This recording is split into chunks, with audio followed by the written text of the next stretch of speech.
Hi guys, and welcome to an Objectivist Girl exclusive. Objectivist Girl's back! Oh, that's so exciting. And wow, I might have cut off the beginning. So welcome to an Objectivist Girl exclusive in case that cut off.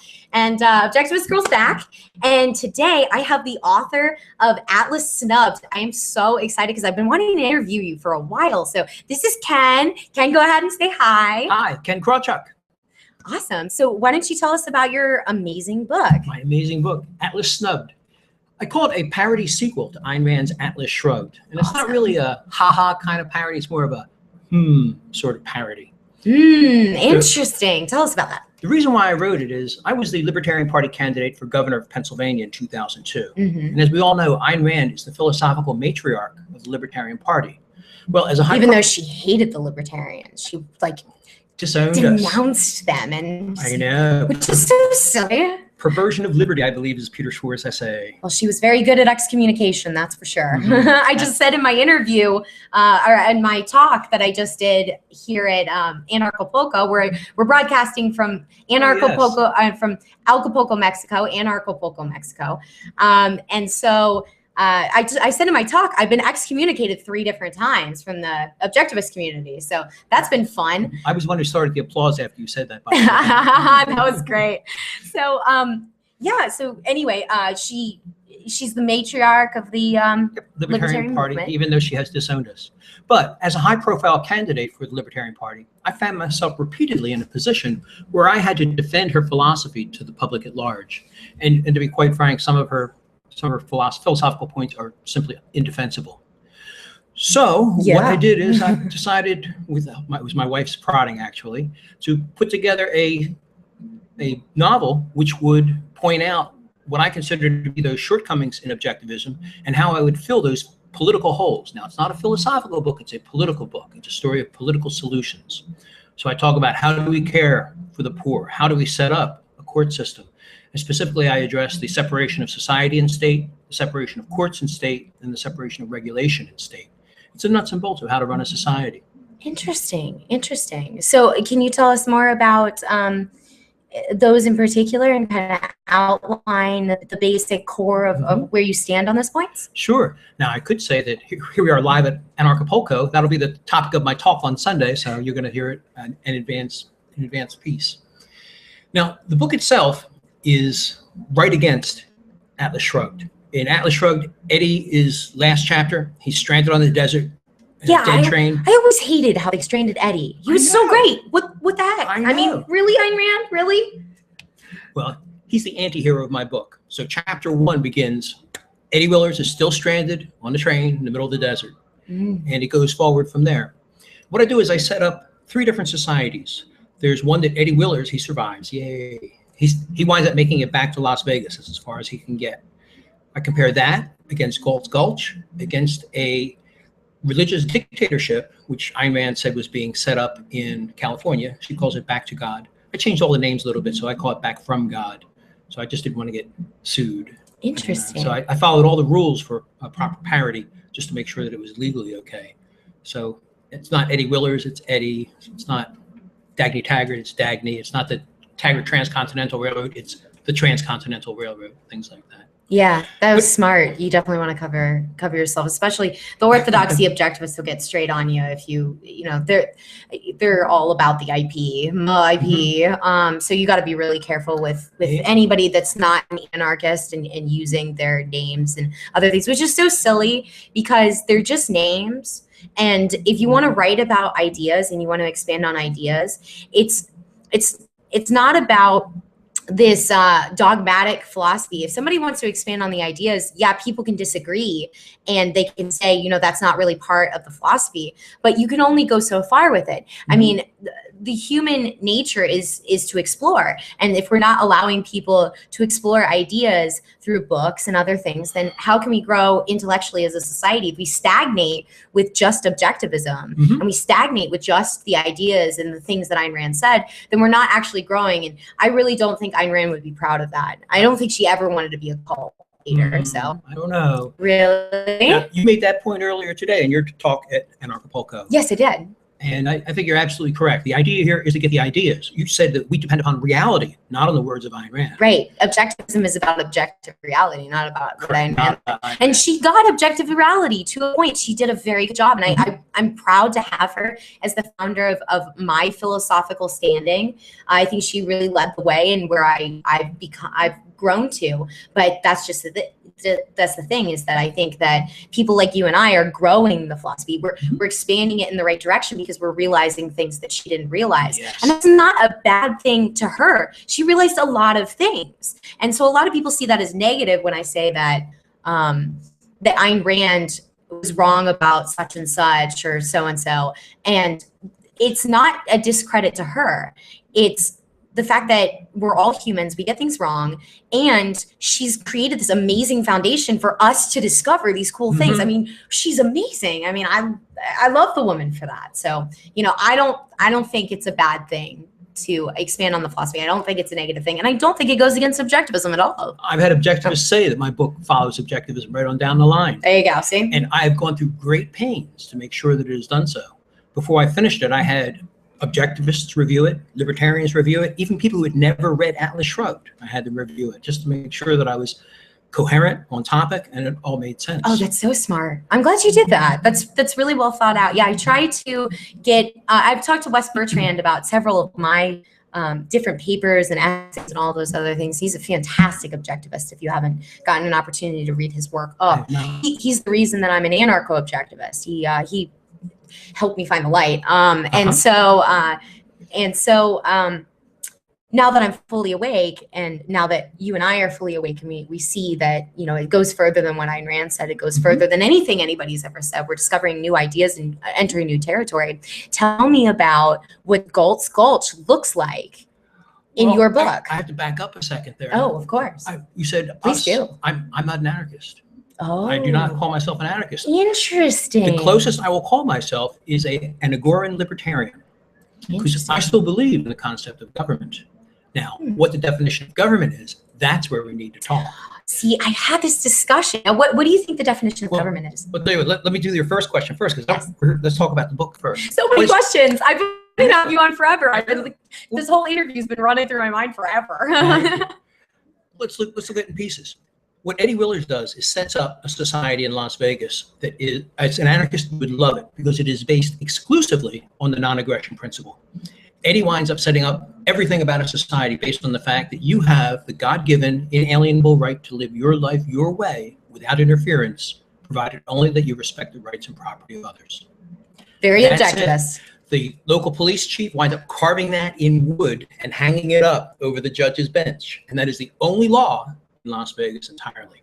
And Eddie goes through doing, quote unquote, whatever is right. I mean, that's Eddie's mantra there, saying, how do I take care of Hoover Dam is crumbling? What are we going to do about that? Oh, we've got bandits running the street. What are we going to do about that? Oh, we've got old ladies starving. What are we going to do about that? And one after the other, he sets up different organizations to address whatever that societal problem might be. Now, do you believe that free market organizations could probably handle that a lot better than one agency without specialization? So the issue I have with the central government at this time is that the things that they're running, they have no education, and they haven't worked in those fields. So they're just doing all of these different things that they have no experience in. They're not, and I'd rather have experts doing these things, right? Well, yes and no. Again, I could see that you're thinking along straight lines, but in this book, I present a new line, a new direction, which is why a lot of my anarchist friends say, oh, you believe in government. Well, not government the way it is now, because you are correct. Free market solutions always do a better job than what government can do. There you go. However, an organized response, a disciplined response, can always do better than what a disorganized response can do. So what you need to do is drive a path between the two, between what people normally think of as government and what people normally think of as a free market solution. And that's what Eddie does. He drives between the two. Interesting. It starts off, well, there are three main concepts that I present in the book. One is the separation of society and state. And it's also the theme of my gubernatorial campaign. So I go out in public and I actually talk about Atlas Shrugged and separation of society and state. Second is the separation of courts and state. And the third is the separation of regulation and state. Okay. And I wanted to ask you, what do you mean by separation of society and state? Well, let me give you the key example, and this is like right off of the campaign trail here. Right now, 60% of the federal budget goes toward giveaway programs. Now, if you look at the numbers, it's about, and it's probably changed since I last looked, it's about $3.5 trillion budget. Of that $3.5 trillion, $2.2 trillion goes to the welfare state, 60%. But federal revenues are right now about $2.3 trillion. That means that virtually every dollar that comes in the door goes out the door as a giveaway program. Interesting. And it's growing. Now, in Pennsylvania, it's worth 80% of our budget, state budget, is giveaway programs. Right. We can't continue this. There has to be a solution. The solution is the separation of society and state. Okay. Now, what Eddie did, the way he set it up, is that he created, and I'll just skip all the ins and outs because you should read my book, atlassnubbed.com. You can get a copy. Mm-hmm. What he does is he sets up an organization. In a fit of originality, he calls it society. Society looks just like government. It has a president of society and a congressman of society and everything, and a court, Supreme Court of society, has a written constitution and everything. But the main difference between society and government is that society does not have the coercive power of taxation. That's key. So that means at a national level, you could have a national society with a national president and a national Congress, but they couldn't pass a Social Security Act. Well, they could pass the Social Security Act, but they couldn't garnish your wages to pay for it. Okay, so here was my big caveat with that idea. So you agree with her idea of voluntary taxation, basically? Completely. Okay, No, so I wouldn't call voluntary taxation. It's oxymoron. thank you. It's donations. I call them benefactions. That's the word I use. That's a good word. So not used for- very close to donations. I would be cool with that word. Voluntary taxation was a horrible word. It's one of the things that she really messed up. There were a few things she really messed up. Some of the things she just kind of messed up, but this was like a major problem. So here's the problem. First of all, that was an oxymoron. Let's move on because donations were benefactions. So if we go with the idea that it's benefactions, there is the possibility that another government could arise to compete with this government. Do you have an issue with the idea of a government competing? Well, it goes back to a question, what's the definition of a government? Society does and not we're getting that to next. Yeah. Society does not have the coercive power of taxation. In fact, society has no coercive powers at all. So if you're saying that a separate society is going to be set up to help people, Lauren, that's good news to me. Right. Competition is always good. So she was a big supporter of competition, but she couldn't see the idea of governments competing to create better services. Yeah, but I'm not talking about government. We're talking about how do we help people? Now, if I set up, Eddie sets up society and it collects benefactions that it can help people. It can set up soup kitchens or do whatever they can fit inside of their budget. And somebody else now does the same thing. We're able to help twice as many people. Now, I came in from the left. I used to be a Democrat, believe it or not. I used to be able to think that I could use your means for my ends. Interesting. I came in from the right. But my question is, if that were the case, if people decided to only fund this government, because they really dislike this one was super corrupt. It's not a government. The original one was, okay. Well, we'll just call it government just for the sake of conversation. Right. But, they decided that this one was super corrupt. It's like there's just a bunch of the. Well, nobody would donate if it was corrupt. It would fall of its own. So you'd be fine with the idea that the original one fell and they were just funding this one because this one's doing a really good job. Yep. Cool. And that's the way it would work. It would bring free market to charity. Exactly. And I agree with you that that's not a government. It's not a government. It's not. Because it has no coercive powers at all. And see, this is the argument I made on Anarchast, which is the reason that I'm here at Anarcho-Poco is because of my interview with Jeff Berwick and explaining that as long as there's voluntary taxation, donations, benefactions. A benefactor? I know. I don't know why I can't remember that word. I couldn't find a better word. Everybody else is using all these other words like duties and tithes and everything. And right. All those are. They all have force somewhere behind them. I want something really nice. Exactly. And so she didn't realize that there could be competition to that. And why would you oppose that? She was the biggest advocate of competition and free market solutions ever. And I think the only reason that I have ever heard that's even remotely logical for supporting any government, just for the sake of argumentation, is the idea that how would we punish the criminals? Everything else could totally be solved by the free market. Now, I understand that, and I agree that we don't have an effective way to punish criminals yet. Yet is the key word, though. I think there will be, like Bitcoin, because we couldn't have predicted Bitcoin. We couldn't have predicted the internet. So the next thing to come, if you want to start a really effective business and actually create the real free society that you are dying to create, somebody come up with a free market solution for punishing criminals. If you can do that, nobody could even argue a rational argument. It's the only one that I can't come up with anything for. Ask and you shall receive. Do you have a solution in there? No, you know, it sounds like you set me up, but you have not read my book.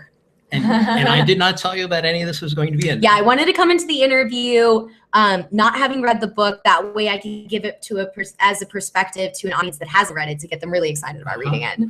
Well, and that's the second area that this book brings out. That's the separation of courts and state.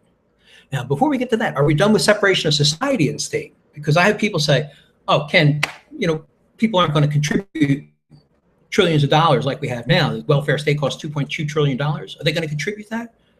No. No. Because a lot of the welfare state right now is, as you point out, corruption. It's all insider trading and things like that. Exactly. And I can go on about that.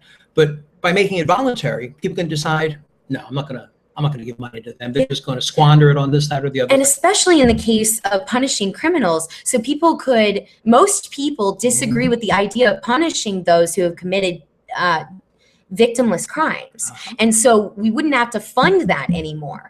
And so that wouldn't. Crime? What's that mean? I don't understand. Victimless crime is basically drugs, speeding, other things that there's no actual victim. Now, if somebody, hurts somebody while they're on pot, it's not the pot that is the crime. It's the hurting the other person.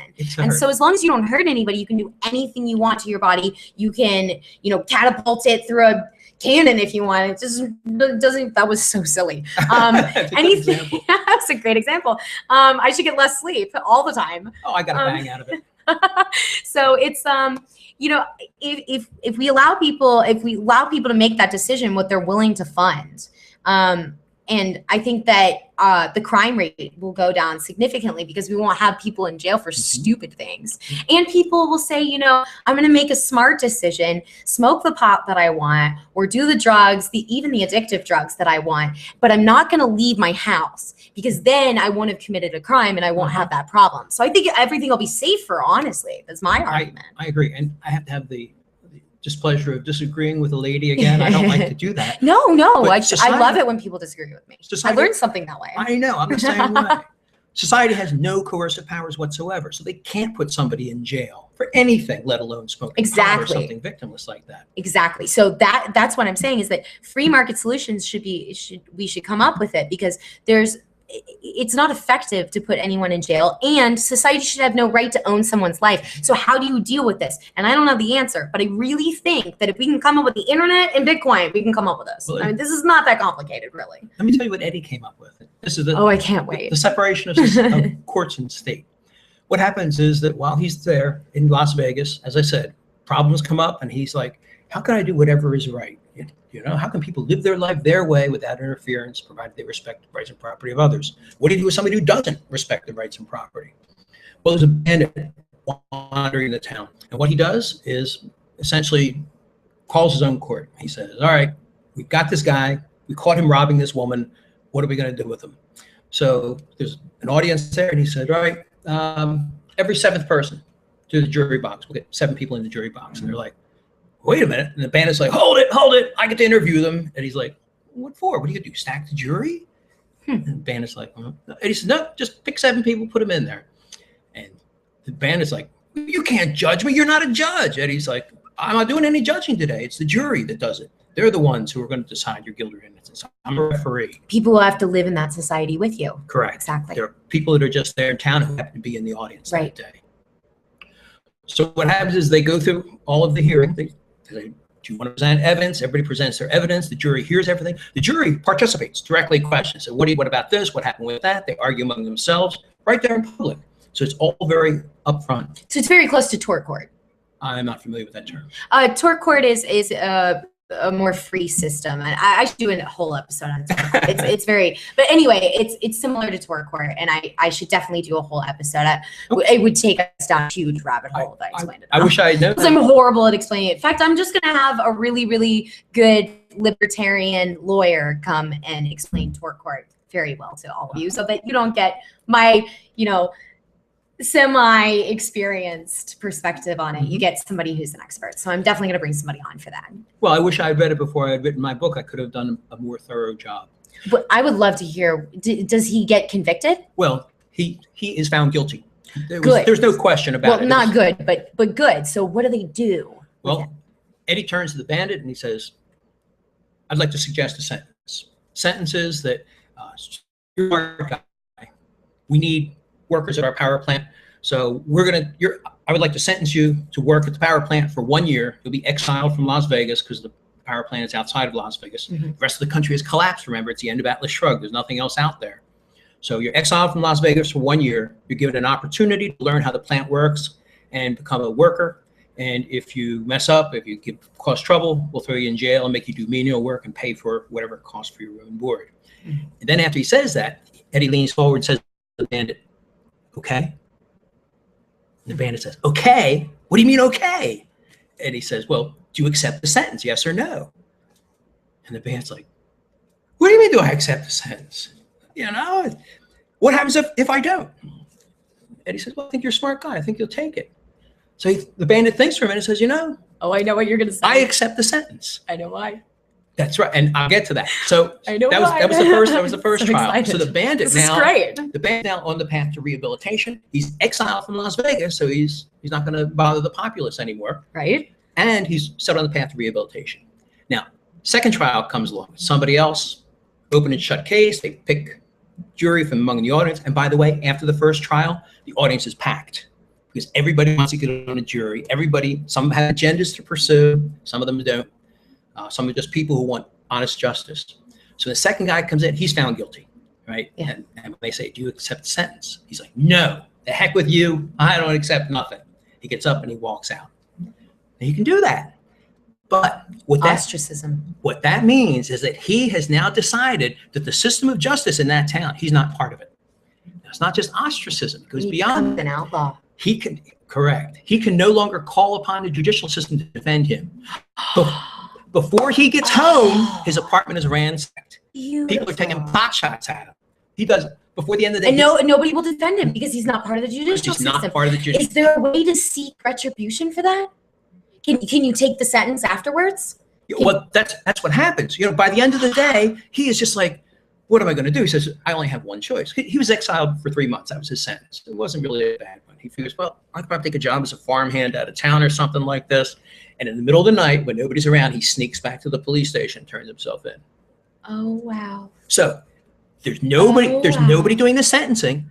Somebody in the audience can come up with a sentence. Say, I think we should do this. I think we should do that. Oh my God, I think you just came up with a free market solution to crime. That's what it is. My It's God, the you just separation did it. of courts and state. And no, Eddie did it. It's Eddie Willerson doing whatever is If somebody else has come up with this, I haven't heard of it. I haven't heard about it either. This is amazing. I'm so excited. And This is you the see, greatest interview I've ever done. there's no coercion at all. The bandit is not forced to accept the sentence. It's up to him to accept it, yes or no. If he doesn't like it, he can get out. He can take the consequences. I challenge anybody right now to tell me why we need the government now. Because I can tell you. this totally works. I don't see a single solitary flaw in this. Well, I'm going to think on it for a while, and I'm going to do a follow-up video if I can come up with something.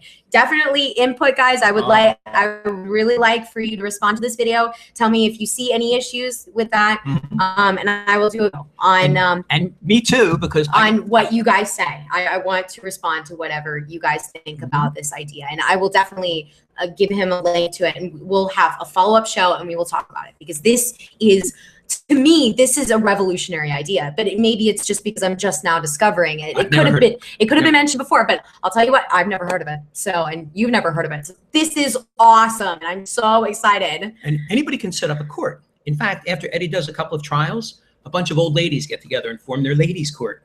And what they do, this is Las Vegas, they accuse all these prostitutes of being prostitutes. And of course, none of the prostitutes show up, and it was like, it's an open and shut case. They're all found guilty.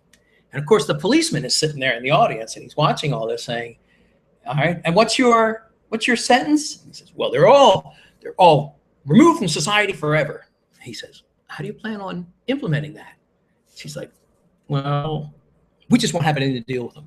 The cop's like, that's okay. Yeah. You can do that. Because their judgment, it's like basically how people voluntarily associate with people anyway. So people choose to voluntarily associate with people all the time. I choose not to associate with, people who support communism. I mean, I'll have productive conversations with them if I feel like I can, but honestly, I genuinely I try to keep away from people with negative energy and all those kinds of things. And so we choose who to keep in our life.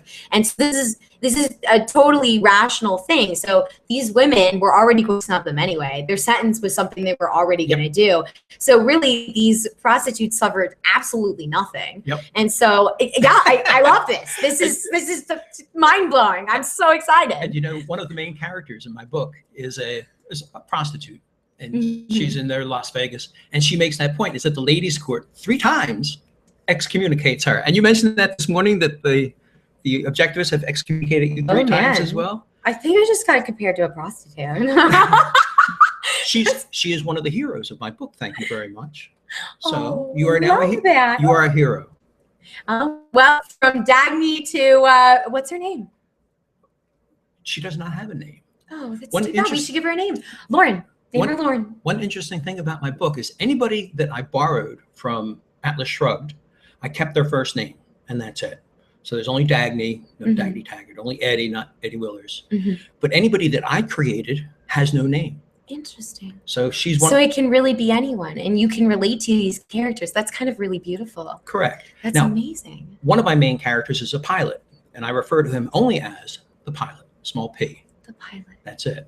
And now it was a real challenge with this woman because she is a major character. And since she doesn't have a name, I don't refer to her as anything. I don't call her the prostitute or courtesan, which is how she identifies herself. I don't call it anything. And that was a real challenge from a writing point of view to be able to say, when she walks in the room, who walked in the room? Difficult, but rewarding. I'm sure your audience connects more with your book that way. I think so too, but that's up to the audience to decide. Now, I'd say one more thing about separation of courts and state. No, absolutely. Because not only is a policeman sitting in the court watching the young ladies, or whatever the court may be, so also is a member of the leader, who's one of the leaders of the Las Vegas Mafia. Oh.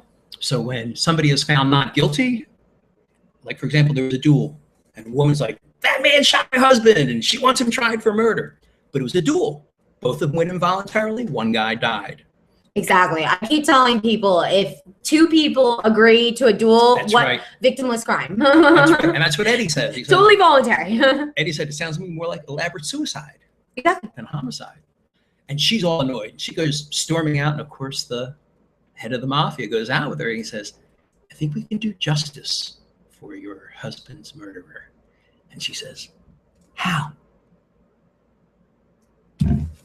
Buy the book. Buy the book. AtlasSnubbed.com. Look at that. That was so smart. Great cliffhanger. That was awesome. Atlas Snubbed, and it's funny the way it's handled too.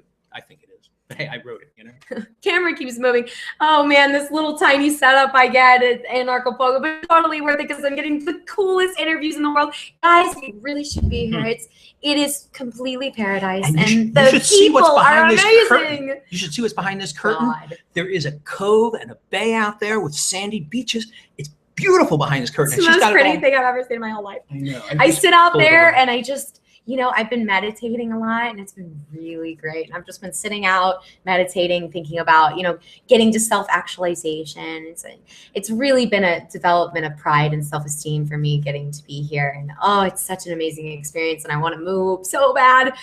But guys, seriously, thank you so much for coming on. I had so much fun, and let me know what you guys thought, and we will do a follow-up interview. We have to, because we only did 2 out of 3. And you take Bitcoin for these books, right? I do. Fantastic. How much Bitcoin?